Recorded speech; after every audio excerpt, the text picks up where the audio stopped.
மலை மீது தீ குளிப்பே என் உயிர் போகும் போனாலும் துயரில்லை கண்ணே அதற்காக பாடினேன் எதிர்காலம் மீது பழி போடு அதற்காக பாடினேன் முதலா முடிவா அது கையில் கொடுத்து விட்டேன்.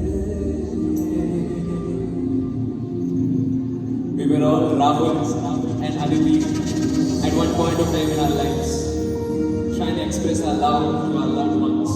Now that we have got them, let us celebrate love each day. You both were meant to be. So enjoy each day.